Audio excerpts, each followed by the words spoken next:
Um, Hello, everyone. I'm Mark Skidmore. I'm the director of the NCRCRD, and I'm happy to introduce our webinar speakers today, Emily Proctor, Don Newman, and Brian Gauthier. And the topic of um, their webinar is Tribal Community Development Projects in the Great Lakes Regions, a comprehensive grassroots approach with 3 Great Lakes regions and tribes. Emily has her degrees from Michigan State University School of Social Work. She's a citizen of the Little Traverse Bay Bands and Ottawa Indians in Harbor Springs, Michigan, and she serves as a tribal extension educator in the Greening Michigan Institute for Michigan Tribal Communities here at MSU. Don Newman joined the University of Minnesota Extension as a regional director, serving Northwest Minnesota in 2004, and as a liaison for the American Indian and Tribal Partnerships and co-chair of the American Indian Task Force. Don has helped to bring extension, volunteer, and family programs to Minnesota's American Indian tribes. Brian Gauthier earned his degrees from the University of Wisconsin-Stevens Point. After graduating, he went home to, and Brian, will you help me pronounce this?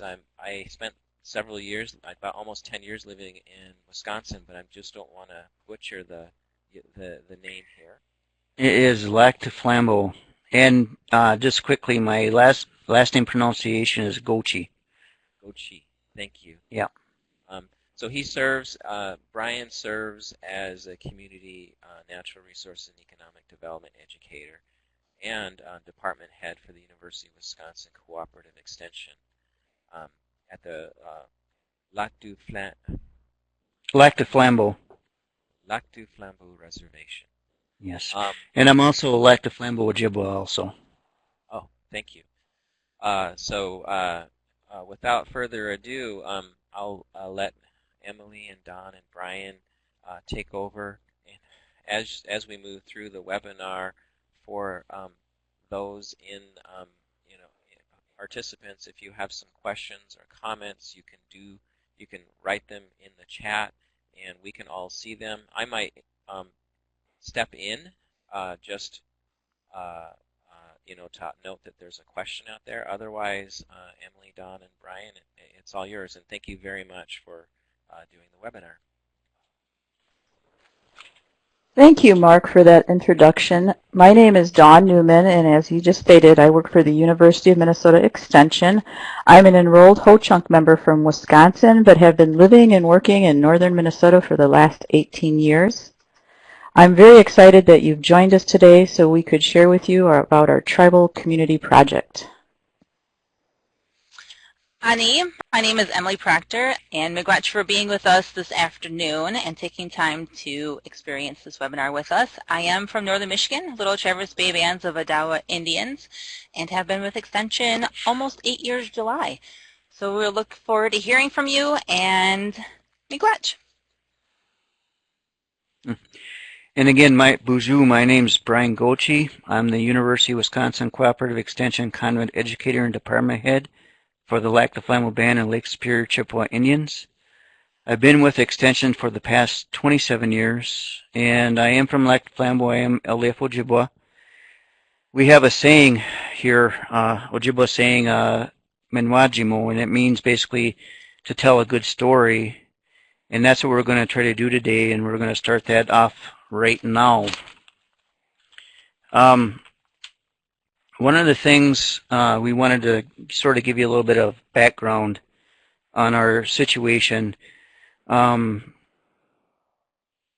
into this project, Don, Emily, if you look at their situation or where they're at from the university perspective, they're regional educators, where I work directly with my tribe. In other words, specifically with a sovereign nation. So not only are we 3 different states and 3 different universities, we have totally different working situations that can complicate our informal partnership and the project itself. Plus, working with a sovereign nation is available to begin with, because each sovereign nation is unique in and of itself.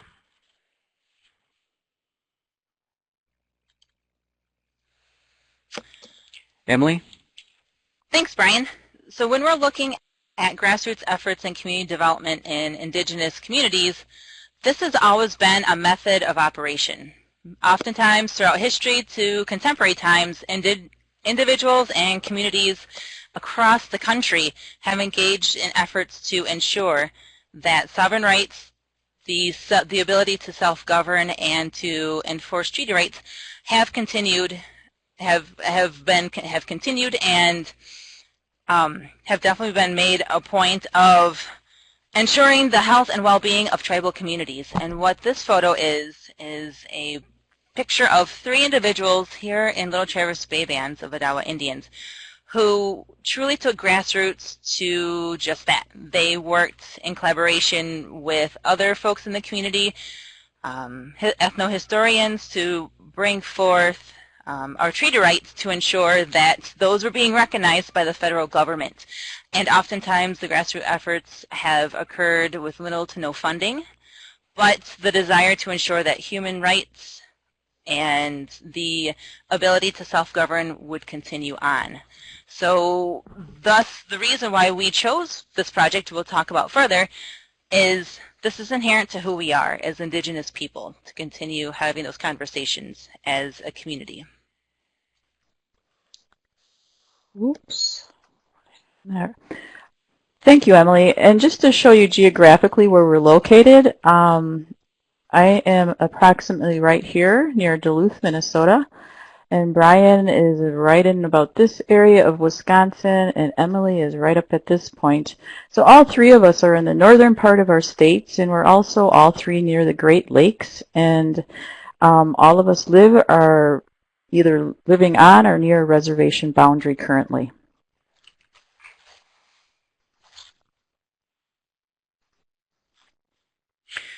So when you look at our team, we have an informal partnership. We don't have any MOUs or any agreements. In fact, we started working together about 10 years ago when actually a colleague, Conrad educator like myself by the name of Dave Berard, I believe, met Don at a conference. He had mentioned that cooperative extension within Wisconsin, we have a Native American task force, and invited her to a meeting. And then they came over to Wisconsin, and Don brought Emily, and I haven't been able to get rid of them since. That's a little Anishinaabe humor for you. But be that as it may, we were always looking for the opportunity to work across state lines with tribes. You know, what could we do? But one of our main objectives is to make sure that whatever we do considers the uniqueness of the tribes, the uniqueness of the culture, and trying to do these things in a good way. So if you take a look at the next slide under research focus, because we have an informal partnership, we had to ask ourselves, how can we link across state lines, focusing in on civic engagement and capacity building within sovereign nations. And it is a different scenario when you're working with tribes, for those of you who have some experience. But I think more importantly for us, when we were really looking at this, we were looking at the transformational educational aspect of it. Working with tribes, it's about what we are going to do, and are we going to get something done and accomplished in that good way. In other words, it's not always about the research. It's about the about transformational education and being able to move something forward that makes sense for each unique community. And that's really what our sort of our focus became. And I believe, Don, you're up. Is it Don? Nope, it's me. Thanks, Brian. Emily. So when we were looking at building, taking our relationship to the next level as colleagues across the 3 states, we saw that there were several challenges that we faced. One was the time change, and to this day, we still have to remind ourselves who's an hour ahead and who's an hour behind. And then there's always the funding and time constraints. So we felt that looking at teleconferences would be one of the better options for us. And then we decided that we needed to meet at least once a year to ensure that we're continuing to build a relationship, that we're having discussions face-to-face, looking at what the issues are affecting our 35 tribes across our region. And through those meetings as well, we were able to discuss opportunities and similarities and what potential grants are out there to encourage and support the work that we were doing. And some of those opportunities that we found was the fact that we shared common cultural beliefs and similarities. And with the understanding that each tribe has their own history, unique traditions, unique land base, but we also saw that the similarities included land, water, natural resources, the desire to encourage health and well-being in our communities, to encourage future leaders to come through and learn these techniques. So we saw opportunities that we all valued and shared. We also saw opportunities that our extensions all shared as well. Our mission and visions were very similar. The desire to work with local communities and engage them at the grassroots level to ensure what we're presenting is relevant and factual to what their needs are. Some of the challenges that we've found, though, again, as we're hearkening back to the budgeting differences and time, budgeting was a very interesting thing. Even though we each have our own structures in our universities, those structures vary differently, especially when it came to the grant submission process. And that did require some conversation, and we all agreed that we had some frustrations with each other in the process through this entire time, but we felt that made us stronger in our connection and the work when we came to this point of implementing our project. But we also saw community differences in the sense that government structures, tribal government structures were different, the sense that how communities operated, how we as extension educators interacted with our communities were slightly different. So we really had to work through those challenges while looking at strengths-based with the opportunities as well. And what led to this project, well, during the discussions of opportunities and similarities, Dawn brought forth the Community Development Intensive, which she'll talk about a few slides from now. We felt that we needed to have that conversation to engage our communities. We needed to make sure this was a project that our communities wanted to engage in that would be relevant to them. So we held a tri-state meeting, which was a one-day meeting in Tashina, Wisconsin, and we brought individuals from each of our communities, and we had a conversation with William Staples, who was our facilitator in all 3 states from ICA Associates, and we'll explain that further as well. But from this, as a result of this project or this meeting, our project went forth. We had community buy-in. We also had support from local Latu Flambeau employees from the government side to help us write the grant. John was also integral to a co-worker with Brian. So we wanted to make sure that we had that community perspective involved. So thank you, Emily. As extension professionals, many of us are familiar with participatory research and the partnership approach of this method. Another research model I'd encourage you to further review would be reality-based, another highly relational model which is about making the outcomes usable for the community in which you're working. And it's also builds in a lot of cultural components when you do your community development work. And all of this essentially ties back to our transformational education intent of the community project that we decided to move forth with. Now, the tools and processes used comes from the Institute of Cultural Affairs in Canada. However, the ICA office here in the States is in Chicago.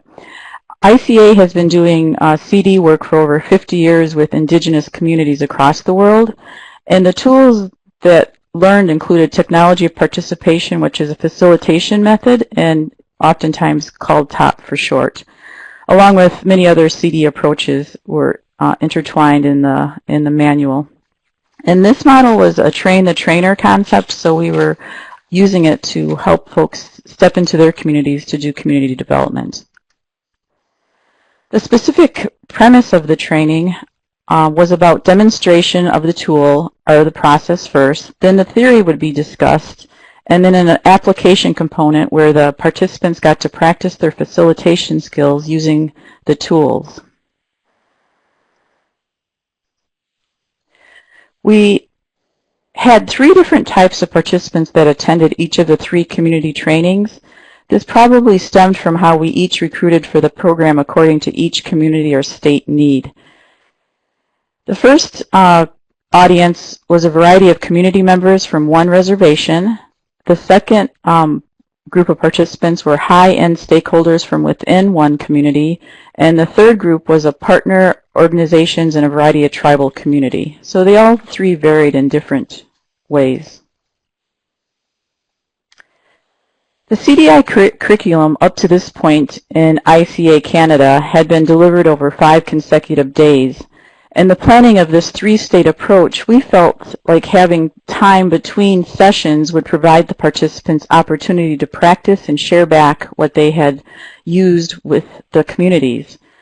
So by holding 2-day workshops over 3-month periods for a total of 6 days, they had an opportunity to go into their communities and use the methods that they had just been taught. So it gave the participants that opportunities to use the material, which was nice. This diagram represents the entire process in the development of the community project. It also represents the agenda and follows the table of contents of the CDI participant book, which is a 152-page manual that does a deep dive into grassroots approaches. This diagram is referred to as the diamond and gives a nice overview of the tools we use during our sessions. If we start in the upper right-hand corner, you can see that 1 through 4 covers the participatory analysis methods, 5 through 8 covers participatory planning, and 9 through 12 is about participatory implementation. And lastly, 13 through 16 is about participatory evaluation. As you can hear, participation is a vital component of the CDI training. The training also covers and reviews 15 other community development processes, along with a whole system community development review. The major principles of this training is social, economic, and cultural. This is called the social process triangle, and some of you community development folks might be familiar with it.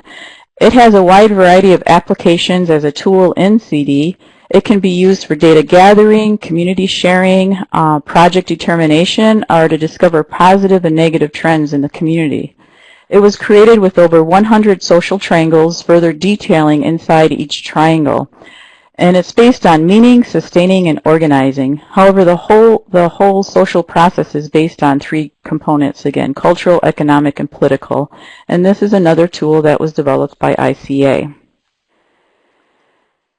Each community decided on whether they wanted to use a real situation in their community or a kind of made-up scenario that we could develop together from which to practice the tools. However, all 3 communities decided to use the real community issues. This slide shows how the social process triangle was used in answering the question around what blocks community development.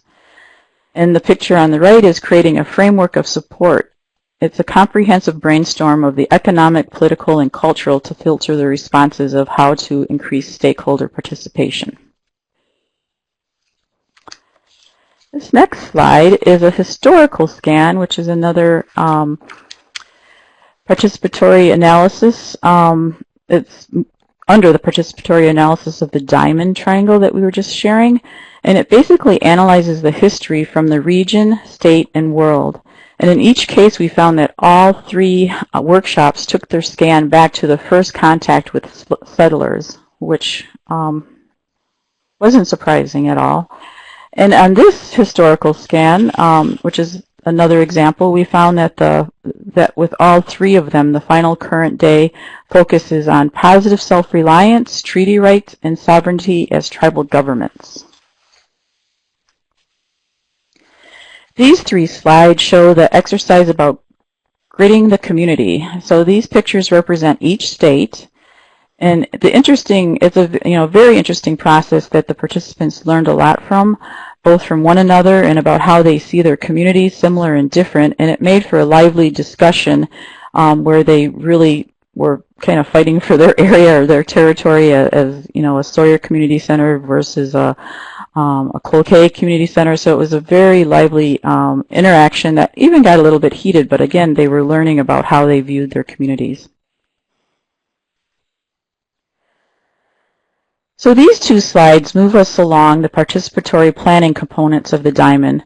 And this is clarifying the vision of the work they see needed. And the slide on the right is a song about their vision of a park, where the participants actually got to sing the song, and we recorded it for them, and they had lots of laughs on that as well. And this slide here is our last slide in showing some of these models is actually model building. This is a method taught which can help groups move through difficult times or when or if they hit those bumps in the road. We have many more pictures and tools that we covered during our 6-day journey through the CDI workshop, but this was just to highlight a few of those examples. Now we'd like to go into some of our outcomes.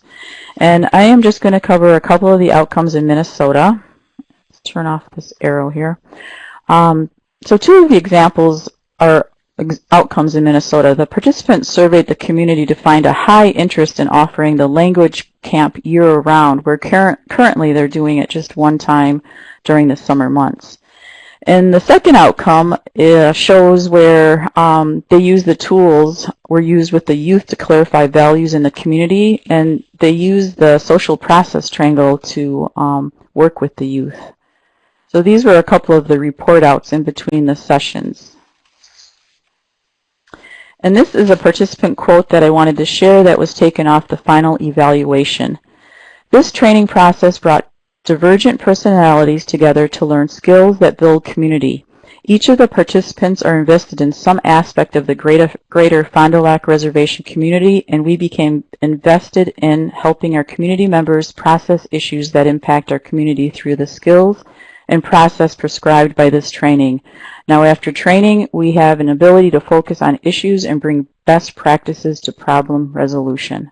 I just thought that was such a nice review of the CDI. And on to the Michigan outcomes. Great, thank you, Dawn. In Michigan, we had a wonderful group that was comprised of high-level stakeholders from tribal governments, and we also had community partners from the county and from watersheds, and we also had a student representative. So we had a wonderful sized group from diverse backgrounds from around state of Michigan, tribal communities as well. And what you see here is a photo of what I'll talk about in a moment here is a strategic planning session with Sault Ste. Marie tribe, and then this was the flyer we used to market the program. And the outcomes, we've been working with, one of the participants and I have been working with a grassroots board in Kent County, so southern Michigan, to walk the board, the Anishinaabe Circle Board, through the entire CDI process. Currently we are a third of the way through each of the quadrants. So we're in the third quadrant, and the feedback has been wonderful. It's been helpful in developing their strategic vision, their mission, enhancing their mission, but also looking at where the community has come as far as tribal education and grassroots efforts. Then we've also partnered with Sault Ste. Marie, Tribe of Chippewa Indians, Tribal Court Initiative to look at substance abuse in their community, and this was a grant that they had received, and we assisted in applying some of these methods and tools to the strategic planning. And in addition, I've also gotten feedback that individuals who've participated have been sharing the tools and the techniques with their tribal governments. They've been implementing them in the strategic planning as department heads, and have also been using the tools with tribal entities, that intertribal boards and meetings, so that across the state each department would be able to implement this to determine their next step. So Michigan has been using the tools and methods out in the communities, and that desire to use more of them has been growing. And I'll pass this to Brian. Okay, in Wisconsin, and specifically in Lac du Flambeau, we started a major strategic planning process for the Lac du Flambeau tribe Because of this training, we have 3 of our participants that were in the training that happen to be tribal council members participating in the facilitation of our strategic plan. Emerson Coy, our tribal planning director, and myself are the lead facilitators. But what's nice about this is we have some leadership that have developed some skills in facilitation and in these tools and processes to help spread out and spiderweb out, if you will, within departments to help with the overall strategic plan. And for those of you who don't know, a lot of times, at least within the state of Wisconsin, a tribe that exists in a county is usually by default, because of gaming and other enterprises, the biggest employer of that county. So for our case, we have about 900 employees under the umbrella of the tribe, so it is a big process. So the more help, the better.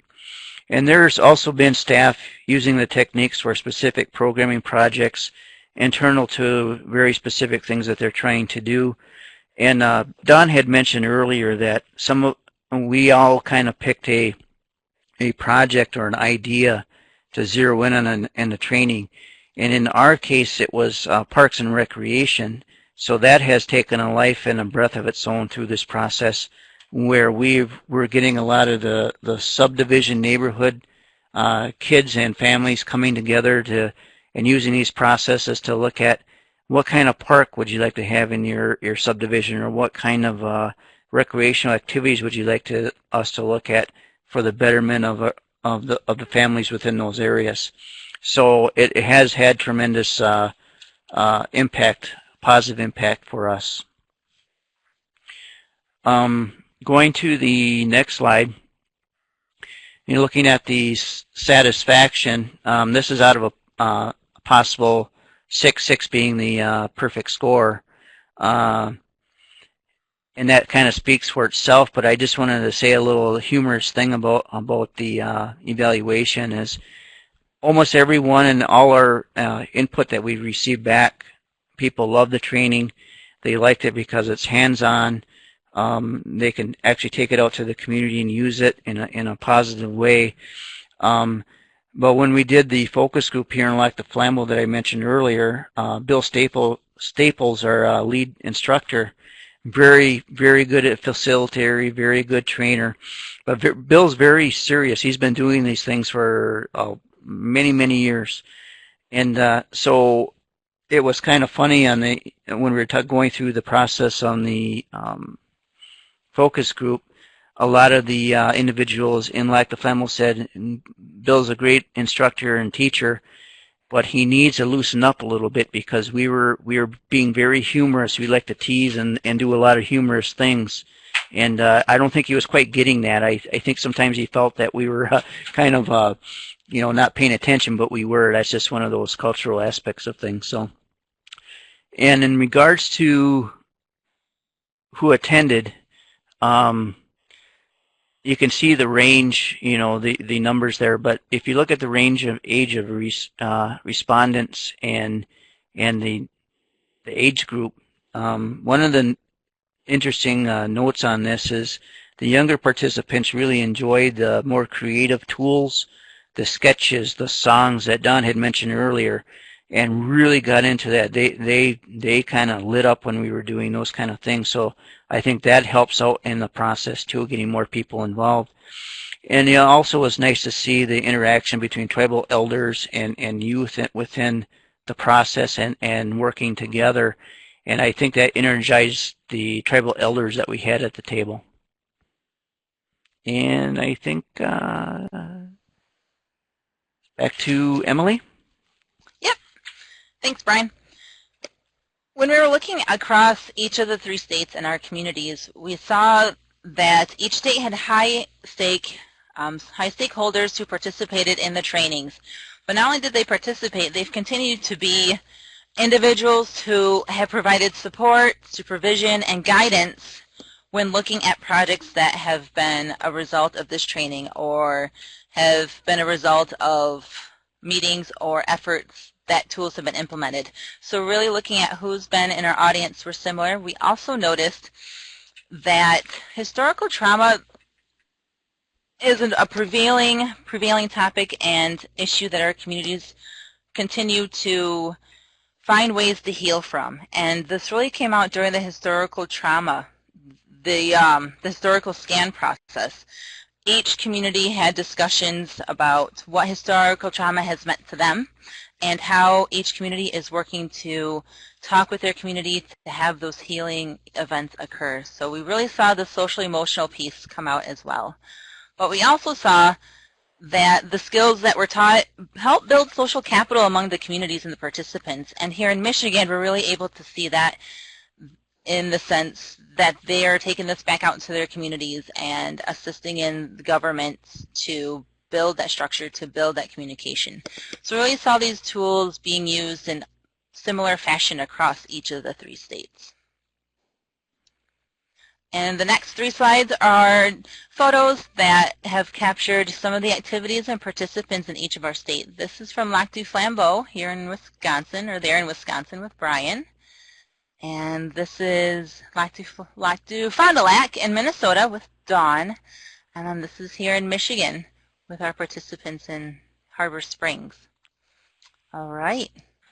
And we wanted to end our presentation with this quote from Brian Deloria Jr., who is well known across not only our population but other areas as one of our leaders, one of our visionaries, and not only was he a kind person, but he was very giving to our communities and helped lead the way to have these difficult conversations and always enforced self-governance and support for our communities.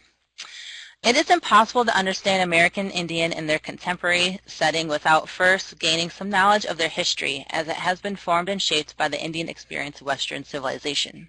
Many of our customs and traditions of the past persist in the minds and lives of Indians today, and have been jealously preserved over the several centuries of contact with non-Indians as the last remaining values that distinguish Indians from people around them. And with that, we'd like to say Chima Gwach for your time, and we look forward to your questions. And Pinagigi. And Pinagigi. Oh, Miigwech, John. And we do have one question. I do notice Scott had a question in regards to how did we get leaders to participate, and in my case I just went up to them and said you will participate and got them in there. I'm just kidding. That's another joke, humor. But no, we just from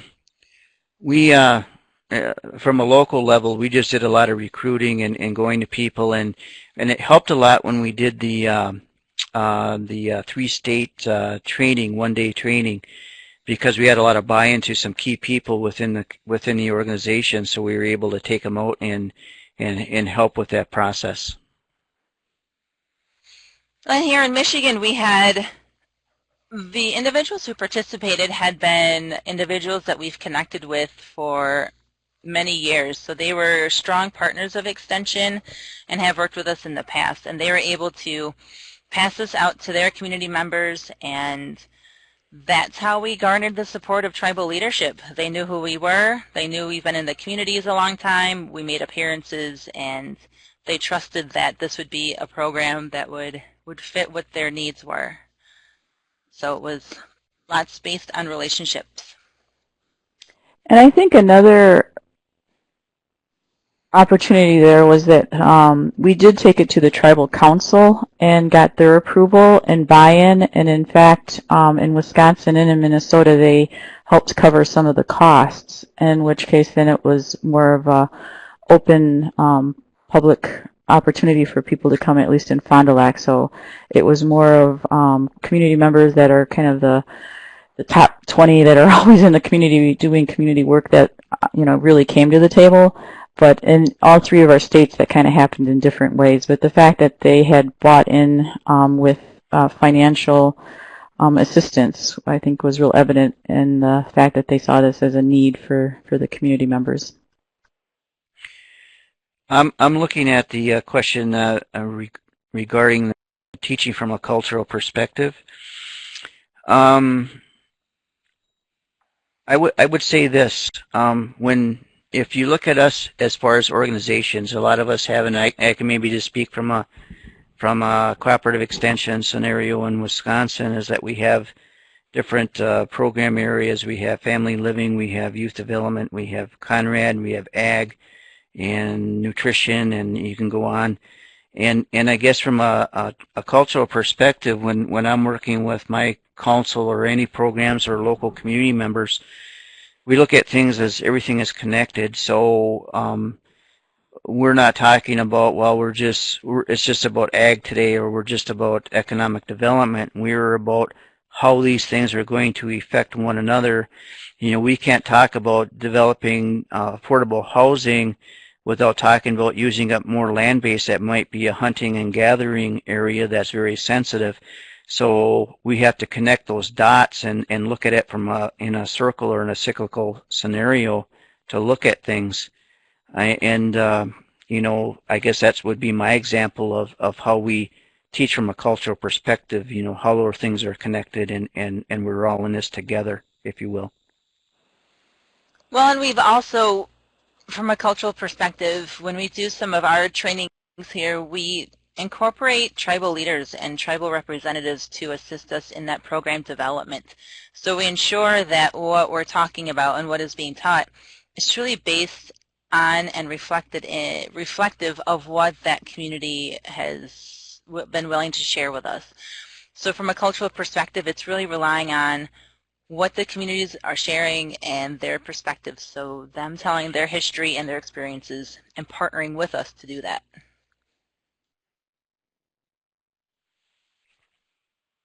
I see another question here. It seems that you worked with 3 types of audience groups. Do you have suggestions on which grouping is appropriate for certain situations?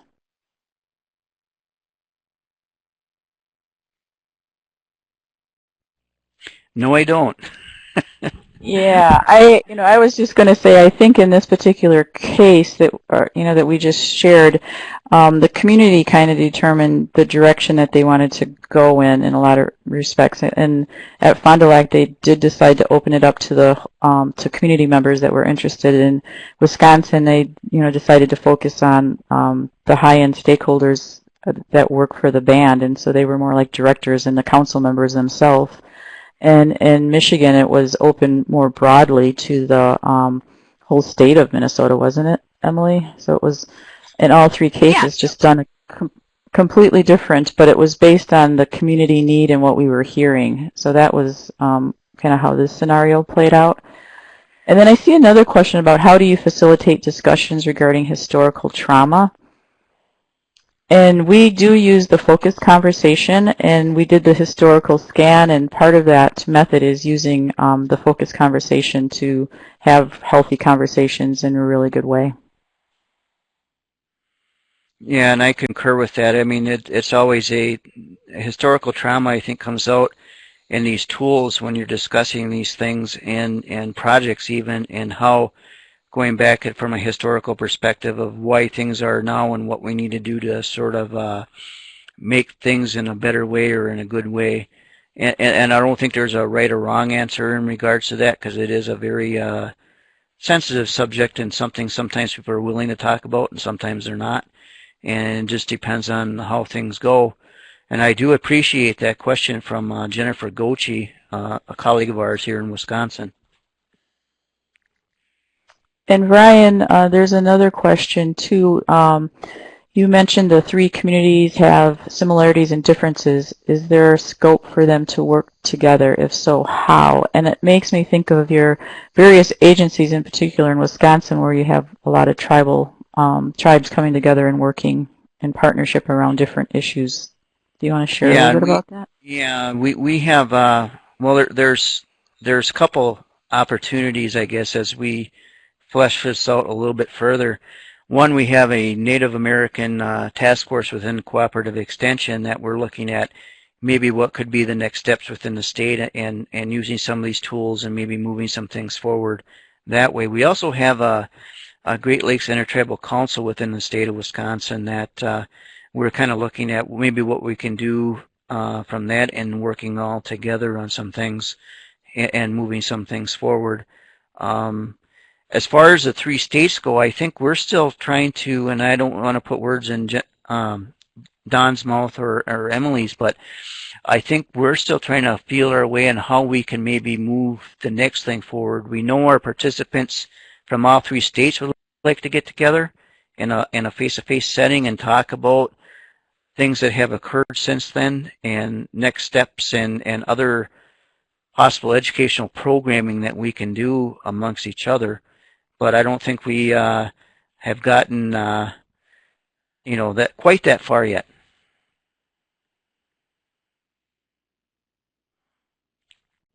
I would agree with that. And so with that, I don't see any other questions. So I think we're complete and we've kind of used up our time. We appreciate your time and coming to this webinar, and have a wonderful day. And this is Mark. I just like to say thanks again for putting on this webinar. Really great job and very useful.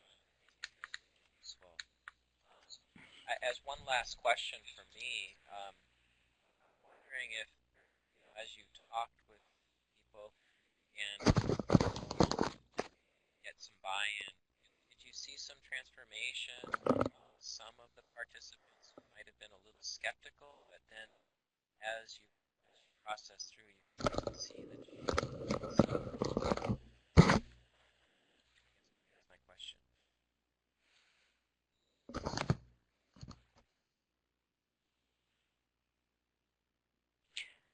I'll be real honest with you. I barely could hear that question. Oh, I'm sorry. I was just wondering, as you were working with people through this process, were you able to see some transformation where maybe in the beginning some of the participants felt maybe were a little skeptical, but as you worked your way through the process, you could see the transformation?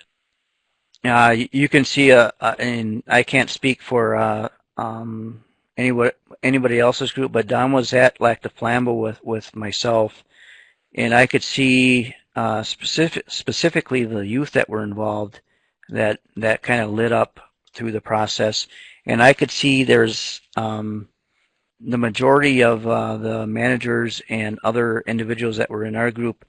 You could see the confidence coming more and more because, again, we were turning this over to them as facilitators and practicing these tools and these skill sets. And Don can maybe attest to this as a third eye observation, if you will. But they just kind of ate that up as the trainings were going on. I would concur. I felt that the youth really did feel empowered, and I could see a definite growth with them. But even across the board, both in Fond du Lac and Wisconsin, I saw more confidence in their facilitation skills. And I think those that came to the table that had a lot of community development experience, they were really impressed with the diamond. It kind of brings the community development together in a succinct way so that it's more comprehensive. So I kind of heard that across the board as well. So and I think it kind of touched on both, spectrums, the youth as well as the experienced. Sorry, Emily, go ahead. Activities. Oh, no, we're good. And the activities and the hands-on ability to work together in groups, over the 3 months, the group really developed that bond and that relationship. Even though many of them were from different communities, they saw that the tools and the ability to work together really built the interest in the outcome. So once we got through the process, I'd say even halfway into it, folks are starting to see, all right, there's a method, there's a lot to this, but we're also seeing the outcome, and it's moving them in a direction to seeing the outcome. And yeah, I noticed it took at least 1 or 2 sessions, but as we got moving, folks were really seeing the value of the tools. I don't know what happened there, Emily. Where they were going to go. Good. And I see one final question here. What helped the youth enter the field of action after building capacity in the workshop? And I think one of the neatest things is a lot of these youth were connected to a program where the program directors were there, so they said they were going to go back and make sure they use these tools in their meetings and so forth. So I'm assuming that hopefully that's happening, but we haven't. We've got a follow-up survey right now that we're in the midst of distributing, and then, like Brian said, there's discussion about us coordinating another all get-together type of gathering for the participants that went through this training. And just to add to that a little bit, that particular program is called Youth Build, and they have used some of these processes and tools. One of the projects they're looking at is developing an internal intramural sports program, and so they're using some of that processes to get input from the rest of the youth and other entities. And Well, we had okay, I youth. think, go ahead, Emily.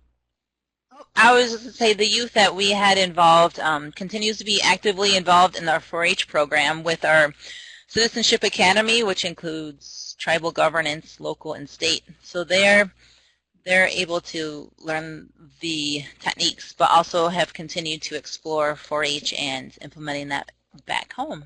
So. Well, I think with that, maybe now is a good time to close out the webinar. Thank you to all the participants, and a special thanks to Brian, Don, and Emily for giving a great webinar. Hope everybody has a great rest of their day. Thank you. Miigwech. Pinigigi.